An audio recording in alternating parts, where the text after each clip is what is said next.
तो इस वक्त सीधे जयपुर लिए चलते हैं। हेमाराम से बात कर रहे हैं सहयोगी बाबूलाल धायल।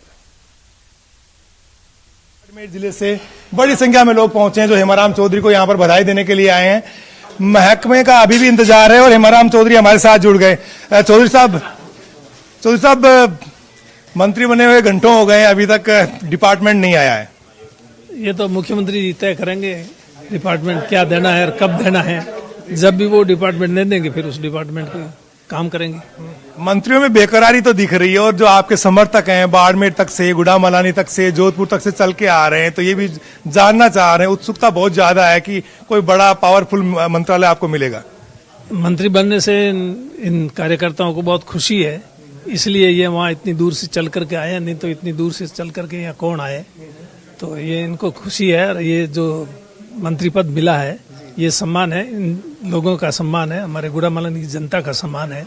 और जो जिम्मेदारी मुझे दी है उसको निभाते हुए इनके जो भी कामकाज है उसको करने की कोशिश करना मेरा फर्ज बनेगा। हेमाराम चौधरी जो है वो वही बोलते हैं जो दिल में होता है, वही बात जबान पे आती है। 3 साल में आप सरकार के खिलाफ भी खूब बोलते रहे, लेकिन सरकार ने आपका जो स्वाभिमान, आत्मसम्मान उसको बहाल किया, समझा। अब आपके कार्यकर्ताओं की खुशी का कोई ठिकाना नहीं है। किस तरह से आप आम आवाम के लिए काम करेंगे? वो तो आप कार्यकर्ताओं पूछिए इनमें कितनी खुशी है, पर वो तो इनके चेहरे से खुशी झलक रही है। और इनको खुशी इस बात की है कि जो जिम्मेदारी मुझे दी है तो उस जिम्मेदारी को निभाते हुए मैं इनके काम हैं, जो समस्याएं हैं उनका समाधान करूंगा।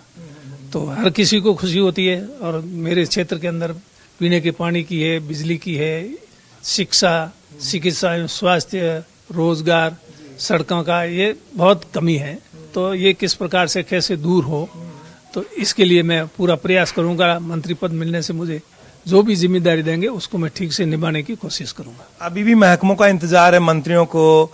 कई सालों से बाड़मेर को रेवेन्यू मिनिस्टर मिलता रहा है, आप भी इस महकमे के जो है मंत्री रह चुके हैं। अब क्या लग रहा है?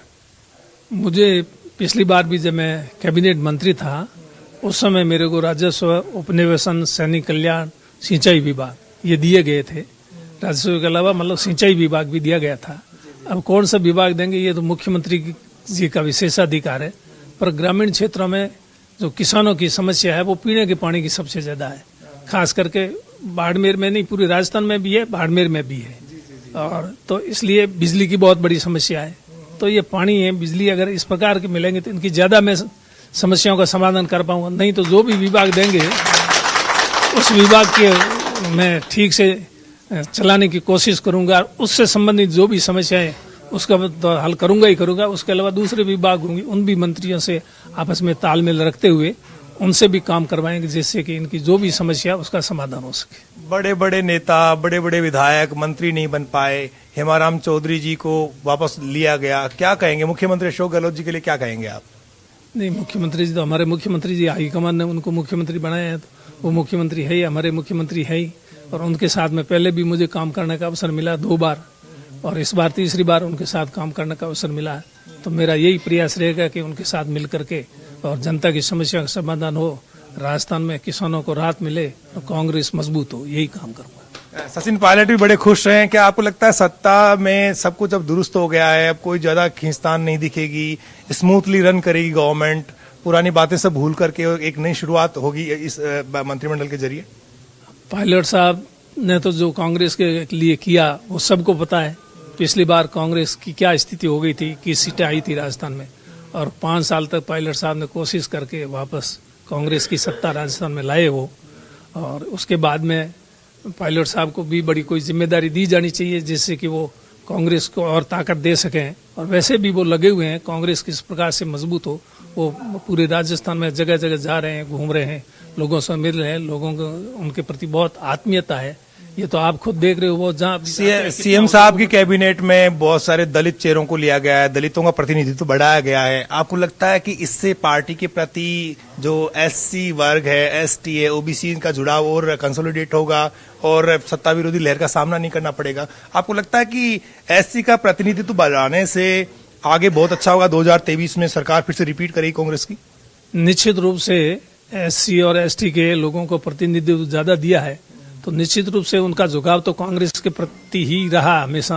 लेकिन थोड़े बहुत भी इधर उधर हुए हैं, तो मुझे उम्मीद है कि इतना प्रतिनिधित्व देने के बाद में वो भी कांग्रेस जुड़ जाएंगे और ज्यादातर लोग SC ST के वो कांग्रेस के साथ आ जाएंगे। बेकरारी तो होगी हेमाराम चौधरी जी को भी, हालांकि आप निर्मोही माने जाते हैं कि आपको मोह नहीं है, लोभ नहीं है किसी भी चीज का, तो आपको लगता तो है कि अब तक पोर्टफोलियो आ जाने चाहिए जल्दी से, एक इंतजार तो है? हाँ, पोर्टफोलियो का इंतजार था, लेकिन वो फैसला करे। इंतजार तो क्या, मंत्री बना दिया, अभी बैठे ही है ना। पोर्टफोलियो जब तक तय नहीं होगा तब तक बैठे हैं, ये लोग भी बैठे हैं, मैं भी बैठा हूँ। तो काम तो पोर्टफोलियो मिलने के बाद में ही शुरू होगा ना, तो इसलिए जब तुरंत पोर्टफोलियो मिल जाए तो तुरंत काम शुरू करेंगे, जब भी मिलेगा तब शुरू करेंगे। ये थे हेमाराम चौधरी जो आश्वस्त है कि उन्हें जो भी जिम्मेदारी मिलेगी उसका बखूबी निर्वाह करेंगे, और इनको यही लग रहा है कि गांव के विकास से जुड़ा हुआ कोई महकमा इनको मिलता है तो ये बेहतर काम कर पाएंगे। कैमरा पर्सन मान सिंह के साथ बाबूलाल धायल, न्यूज़ 18 जयपुर। तो बाबूलाल धायल बात कर रहे थे हेमाराम चौधरी से। कल ही उन्होंने मंत्री पद की शपथ ली है। कैबिनेट मंत्री के तौर पर इन्हें टीम गहलोत में जगह मिली है और इंतजार अब पोर्टफोलियो का है। और अधिक जानकारी के साथ सहयोगी दिनेश शर्मा सीधे इस वक्त जयपुर से हमारे साथ जुड़ गए हैं। दिनेश, अब तो इंतजार उन सभी मंत्रियों का लंबा खिंचता जा रहा है, प्रदेश के लोग भी इसी बात का इंतजार कर रहे हैं, क्या जानकारी?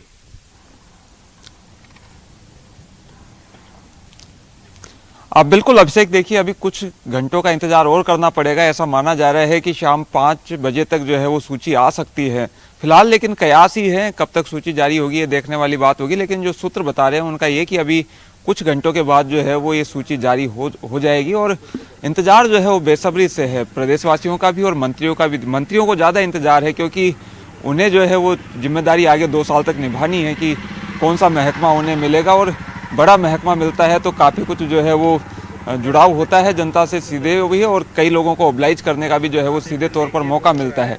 तो बड़ा महकमा सबको मिले, इस तरह की सबकी उम्मीदें हैं, लेकिन ये मुख्यमंत्री तय करेंगे कि किसको कौन से विभाग की जिम्मेदारी जो है वो दी जानी है और कौन किस महकमे का बेहतर तरीके से काम संभाल सकता है।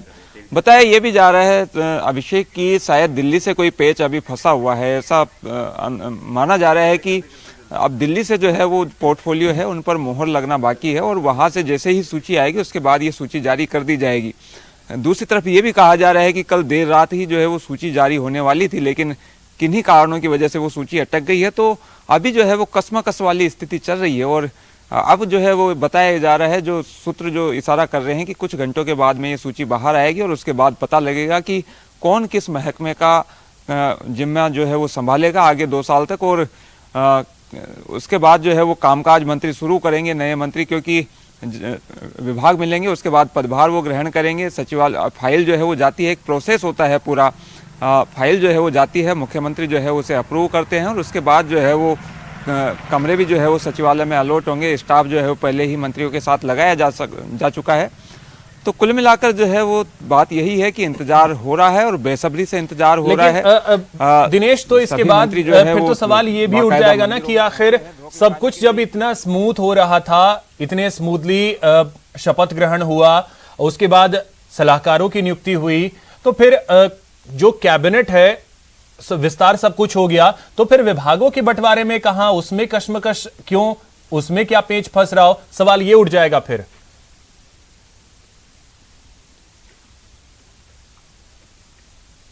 अब बिल्कुल अभिषेक, देखिए अगर ज़्यादा देरी होती है तो सवाल उठेंगे ही, और लेकिन कई तरह की जो है मशक्क़तें भी करनी पड़ती है किस विभाग को। हालांकि कवायदे पहले पूरी कर ली जाती है, लेकिन अब पता नहीं क्या पेच फंस रहा है, ये तो मुख्यमंत्री ही जानते हैं। और लेकिन हमारी जो बात हुई है अंदर सूत्रों से, उनका ये कहना है कि अब जो है उस पर कवायद जारी है और आज शाम तक जो है वो सूची जारी हो जाएगी। उसके बाद मंत्री जो है वो अपना जिम्मा संभालेंगे, और इंतजार जो है वो सभी को है, जितने भी मंत्री जो बने हैं और पुराने मंत्री जो है उनको भी इंतजार है कि चलिए ठीक है दिनेश, तो आप नजर बना के रखिए, और भी अगर कुछ जानकारी मिलती है वो भी हम आपसे लेंगे। फिलहाल बहुत शुक्रिया आपका तमाम जानकारी के लिए। और चलिए अब आपको सुनवाते हैं, सहयोगी बाबूलाल धायल ने कुछ मंत्रियों से बात की है जिन्होंने शपथ ली है। नए मंत्रियों के विभागों का बंटवारा नहीं हुआ है, मगर जो राज्य मंत्री से प्रमोट होकर के कैबिनेट मंत्री बने हैं वो अब देवदर्शन यात्रा पर निकल रहे हैं। जूली साहब कहाँ कहाँ जा रहे हैं, कहाँ कहाँ आशीर्वाद मांग रहे हैं आज आप? देखिए, मैं सबसे पहले खाटू श्याम जी के बाबा की शरण में मैं वहाँ पे जा रहा हूँ, और उसके बाद सालासर बालाजी में जाऊँगा, और उसके बाद मैं करणी माता जी के यहाँ जाऊँगा। और मैं वहाँ मानता रही है, मैं मानता हूँ, और हमेशा ही मैं जिला प्रमुख के समय से ही वहाँ पे जा रहा हूँ। तीनों ही जगह पे मैं जाता हूँ। मनौती मांगी थी, पूरी हो गई, इसलिए आज आप शुक्रिया अदा करने जा रहे हैं, आभार जताने जा रहे होंगे, भगवान को धन्यवाद देने जा रहे होंगे। देखिए, भगवान का धन्यवाद है ही, आज मैं जो हूँ ऊपर वाले की कृपा है। और निश्चित तौर पर मैं ये भी कहना चाहूँगा कि बिना मनौती मांगे ही, मैंने कोई मन्नत नहीं मांगी थी, मैं तो हमेशा एक ही चीज मांगता हूँ कि ऊपर वाले का आशीर्वाद सदा बना रहे, मेरे पे बना रहे, आम पब्लिक पे भी बना रहे, और उसी में सब चीजों का भला अपने आप होता है। पोर्टफोलियो का इंतजार तो है आपको भी और आपके समर्थकों को भी। देखिए, इंतजार है, मैं समझता हूँ हमसे ज्यादा मीडिया को ज्यादा इंतजार है, और मैं ये पहले भी कह चुका हूँ, विभाग कोई छोटा बड़ा नहीं होता, सारे विभाग समान है। काम आप किस प्रकार से करके दिखाते हैं, जो भी मौका मिलेगा उसमें आप अच्छा करके दिखाएंगे तो निश्चित तौर पर वही विभाग अपने आप में महत्वपूर्ण हो जाएगा। उन नेताओं के लिए क्या कहेंगे जो आपके प्रमोशन को पचा नहीं पा रहे हैं? नहीं, ऐसी कोई बात नहीं है, वो भी पार्टी के ही लोग हैं, सीनियर हैं, बुजुर्ग हैं हमारे, हम उनकी इज्जत करते हैं, और कोई बात होगी तो बैठ के उसमें भी बात करेंगे। हो सकता है किसी ने कोई गलतफहमियां पैदा कर दी हो, ऐसी कोई मैं समझता हूँ कोई बात है नहीं। आपके दर पर उनकी एप्लीकेशन भी आ जाएगी तो काम होगा, इस बात के लिए आप उनको आश्वस्त कर सकते हैं? देखिए, मैं फिर कह रहा हूँ, हमारे सीनियर हैं, हमारे एकदम जिले के हैं, तो कोई बात ही नहीं है। काम में पहले भी कोई मनाही नहीं थी, आज भी नहीं है। मैं तो हमेशा वो तो विधायक है, मैं तो पार्टी के कार्यकर्ता के भी कंधे से कंधा मिलाकर काम करने की इच्छा रखता हूँ कि किस प्रकार से हम सब लोग मजबूती के साथ कांग्रेस पार्टी को मजबूत करें। अलवर बहुत बड़ा जिला है और ईस्टर्न राजस्थान में जो एससी की आबादी वो काफी अच्छी है, बीएसपी भी यहाँ पर बाजी मारती रहती है, तो अब कांग्रेस कैसे मजबूत होगी? 4 कैबिनेट मंत्री बने इस इलाके से, तो निश्चित तौर पर दलित वर्ग को जो प्रतिनिधित्व मिला है, इसका मैसेज पूरे प्रदेश के अंदर गया है। दलित वर्ग हमेशा कांग्रेस पार्टी की रीढ़ की हड्डी रहा है, और इस बार भी बहुत मजबूती के साथ पूरा समाज जुड़ा था। आने वाले समय में मैं ये कहना चाहूंगा कि दलित वर्ग कांग्रेस पार्टी की तरफ उम्मीद रखता है। दलित वर्ग को कांग्रेस पार्टी ने बहुत कुछ दिया है, और कांग्रेस पार्टी को दलित वर्ग ने बहुत कुछ दिया है। दोनों एक दूसरे के पूरक हैं। आने वाले समय में भी पूरे प्रदेश का दलित एकजुट होकर कांग्रेस पार्टी की मदद करेगा, साथ लगेगा, और कांग्रेस पार्टी के विधायकों को जिताकर भेजेगा, और कांग्रेस पार्टी की दोबारा सरकार बनाएगा। अब ये वोट शिफ्ट नहीं होगा, अब आपको लगता है बीजेपी की तरफ नहीं खिसकेगा, क्योंकि पहली बार इतना बड़ा प्रतिनिधित्व जो है कैबिनेट में मिला है? देखिए, काट की आंडी बार बार नहीं चढ़ती है। बीजेपी ने बहुत बड़ी बड़ी बातें करी थी, दलितों के लिए, युवाओं के लिए, कर्मचारियों के लिए, शहीदों के लिए, सैनिकों के लिए, सबके लिए पता नहीं बहुत बड़ी बड़ी बातें करी, लेकिन आज आप देखेंगे तो धरातल पे कुछ भी नहीं है। इन लोगों ने झूठ के जो पुलंदे बनाए थे वो सारे जनता के सामने आ चुके हैं। बहुत बहुत शुक्रिया। तो ये थे कैबिनेट मंत्री टीकाराम जूली। इंतजार है अभी भी इनको कि महकमा क्या मिलेगा, लेकिन अभी भगवान का शुक्रिया अदा करने के लिए खाटू श्याम जी और सालासर बालाजी की तरफ जा रहे हैं। कैमरा पर्सन मान सिंह के साथ बाबूलाल धायल, न्यूज 18 जयपुर। हमारे साथ मौजूद हैं खेल राज्य मंत्री अशोक चांदना। चांदना साहब, इस विस्तार को आप किस तरह से देख रहे हैं जो फेरबदल हुआ है कैबिनेट में, क्या लगता है आपको? देखिए, सबसे बड़ी बात है कि कांग्रेस पार्टी की नींव जो वर्ग रहा है, 75 साल से कांग्रेस पार्टी को SC/ST के लोगों ने सिंचा है, उस नींव को 1/3 मंत्रिमंडल माननीय मुख्यमंत्री जी और आला कमान ने दिया है। मैं समझता हूँ ये एक मास्टर स्ट्रोक है, और 2023 में भारतीय जनता पार्टी के पास में कोई मुद्दा नहीं बचेगा। अभी तक इनके पास ये मुद्दा था कि काम तो चलो आप लोगों का अच्छा है, जनता भी मोहर लगा रही है, लेकिन मंत्री ये नहीं बने, वो नहीं बने, इस वर्ग के नहीं है, उस वर्ग के नहीं है। मैं समझता हूँ कि ये एक्सपेंशन एक मास्टर स्ट्रोक है कि एकमात्र मुद्दा जो उनके पास में, हालांकि वो झूठा मुद्दा है, जनता के काम तो हो ही रहते तभी लोग बाई इलेक्शन में वोट दे रहे हैं, अब तो झूठा मुद्दा भी नहीं छोड़ा है। तो मैं समझता हूँ कि एक मास्टर स्ट्रोक आला कमान और माननीय मुख्यमंत्री जी का रहा है। अच्छा, अब आगे क्या होता हुआ दिख रहा है? कई जो विधायक हैं वो मंत्री नहीं बन पाए, थोड़ी सी नाराजगी भी आ रही सामने, कैसे उनको राजी करेंगे मुख्यमंत्री जी? देखिए, ये तो मैं उनके ऊपर नहीं बोल सकता हूँ कि हालांकि आधी ज़्यादा नाराज़गी तो मीडिया की बनाई हुई होती है। मीडिया बहुतों को मुख्यमंत्री, बहुतों को कैबिनेट मंत्री और बहुतों को बना के उनको विचलित कर देते हैं। लेकिन मुझे पता है कि अशोक गहलोत जी ने जब 1 साल पहले 34 दिन होटल में रख के अगर वो पैसे की मार, भारतीय जनता पार्टी का प्रचंड समय और वो सब जो भी हुआ आपने देखा, उस समय भी जब कांग्रेस पार्टी की सरकार बचा ली, तो अभी तो ये कुछ भी नहीं है। अभी तो एकदम सब खुश हैं। हाँ, परिवार होता है, उसमें छोटी मोटी किसी की नाराजगी हो सकती है, लेकिन वो बैठेंगे, माननीय मुख्यमंत्री जी उनको समझाएंगे कि क्या कारण रहे।